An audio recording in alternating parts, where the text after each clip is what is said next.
जोहार झारखंड। जोर से बोलिए जवान लोग, ताकि हमने सब जवान लोग जितने ही इस काम अभी टाइगर जयराम माता के जो विचारधारा है वो विचारधारा से अभी जुड़ लिया।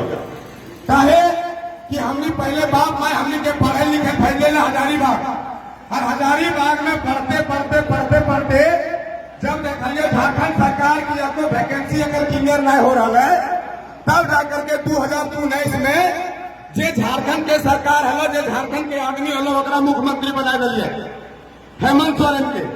और 2019 के बाद से 1 साल 2 साल 3 साल 4 साल होने चला, लेकिन अभी भी एक भी नियुक्ति प्रक्रिया शुरू नहीं किया। अब बताइए कि हमें जैसा छात्र नौजवान अगर कोई 2014, 15, 16 में कोई ग्रेजुएशन किया है 17, 18 में, तो वो जो सरकारी नौकरी का तैयारी करेगा तो वो नौकरी कब लेगा सचिवालय का, वो नौकरी कब लेगा जेपीएससी का, या फिर जो भी नौकरी हो कब लेगा, जब आप विज्ञापन निकालिएगा तभी ना। विज्ञापन तो आप निकाल भी दिए। जब हम लोग ये आंदोलन करने लगे 1-6-2 महीना पहले आप देखेंगे कि हम लोग झारखंड विधानसभा का घेराव, चाहे मसाल जुलूस कहिए, झारखंड बंद कहिए, सारा चीज कर गए, तो झारखंड सरकार जो है जो हम लोग के सामने एग्जामिनेशन कैलेंडर दे देता है संभावित। और जब एग्जाम लेने की बारी आती है तो पहला एग्जाम लिया, दूसरा एग्जाम लिया, और तीसरा चौथा एग्जाम से डेट बढ़ाना शुरू कर दिया। और जो विज्ञापन में हम लोग फॉर्म भरे थे उस बार सिपाही लोग, उस विज्ञापन को कैंसिल किया गया है हाईकोर्ट से। इसका मतलब है कि जो छात्र युवा बेरोजगार है, अब ये कहा जाएगा कौन फंसाया हमको, कौन फंसाया हमको। हमारा तो बाप माँ पढ़ने के लिए भेजा था, चावल दाल रोटी सब घर से भेजता है, सब्जी भेजता है पढ़ने के लिए। तब जाकर के उसी के बीच में हम लोग देखते हैं कि झारखंड के माटी के लिए, झारखंड के माँ के लिए अगर कोई आवाज उठाया है तो वो है टाइगर जयराम महतो। इसीलिए हम लोग पढ़ने लिखने छोड़ छाड़ करके टाइगर जयराम महतो का जो विचारधारा है उस विचारधारा को लेकर के हम लोग आगे बढ़ने का काम कर रहे हैं। कि अगर आपसे सही से नियम नहीं बन रहा, सही से नीति नहीं बन रहा, सही से स्थानीय नीति नहीं बन रहा, सही से विस्थापन नीति नहीं बन रहा, सही से पुनर्वास नीति नहीं बन रहा, तो आप कुर्सी को छोड़ दीजिए। पढ़े लिखे लोग आएंगे, कुर्सी पर बैठेंगे तो पक्का है कि सही से नीति नियम बना के देंगे और यहाँ के बेरोजगार छात्र युवा को रोजगार मिलेगा। कम से कम उसको बाहर जाने का नौबत तो नहीं आएगा।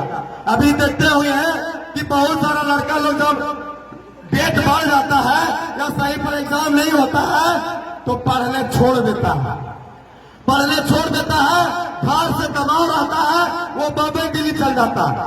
और फिर देखिएगा हम बरकट्ठा से है, हमारे बरकट्ठा विधानसभा के जितने भी विधायक रहे होंगे वो भी और जो है वो भी सब मिलजुल करके जाता है बम्बई। और विश्वास नहीं कीजिएगा 50 से 60 आदमी उन लोग पास मिलने भी नहीं आता है। ये लोग जबरदस्ती उसको पैसा भेजता है, वो जाकर के वहां पर प्रोग्राम करा देता है, फिर इन लोग फोटो खिंचवा करके चल आता है।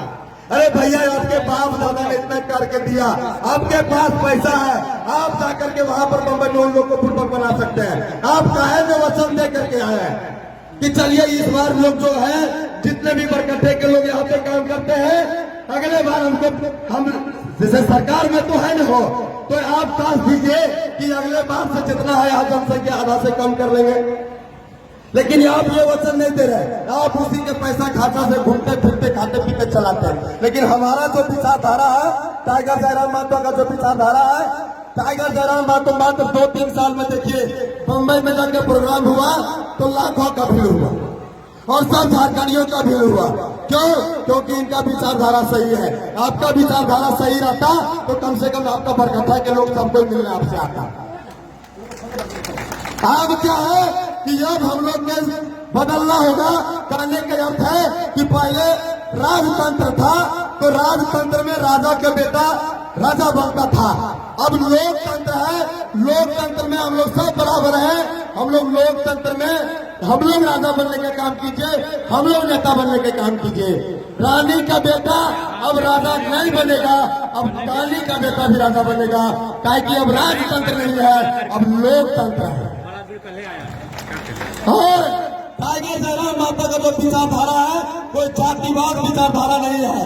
हमारा बरकता तौर के लोग बोला रे पागल कहीं के तुम काहे परेशान है, वो कुर्मी में ता लगा कल एक कुर्मी के माथी लगी, वो सबके माथी के लिए लड़ो यार। जब सबके माथी के लिए लड़ो है तो सब साथ झारखंड में जितना भी खनिज संपदा है वो सबके लिए लड़ाई करो, कोई अपन कुर्मी जाति के लिए लड़ाई कर लेगा तो कोई भी जाति बिरादरी के है सबको उनके साथ मिलकर के चलेंगे। काहे कि समय की समय है, बगैर कठिन है, जाना भी उस पार है, छोड़ चलो ये राह पुरानी, राह नहीं तैयार है। जो आपकी पुरानी राह है, जो आपकी पुरानी रास्ता है उसको छोड़ दीजिए, वो गलत रास्ते में आपको लेकर के जा रहा है। हम लोग कम से कम जो सही रास्ता पकड़े हैं, जो झारखंडियत की भावना है, जो झारखंड के माटी के बारे में सोच रहा है, उनको साथ में लेकर के चलना होगा। और हमारे यहाँ जितने भी क्रांतिकारी लोग भाई लोग हैं, मैं सबसे आग्रह करेंगे कि हम लोग सब एकजुटता का परिचय देंगे, तभी ये जेपीएसएस का संगठन आगे जाकर जाएगा और तभी लोग हमारे साथ में नए नए लोग भी जुड़ेंगे। जय हिंद, जय भारत, जय झारखंड। बहुत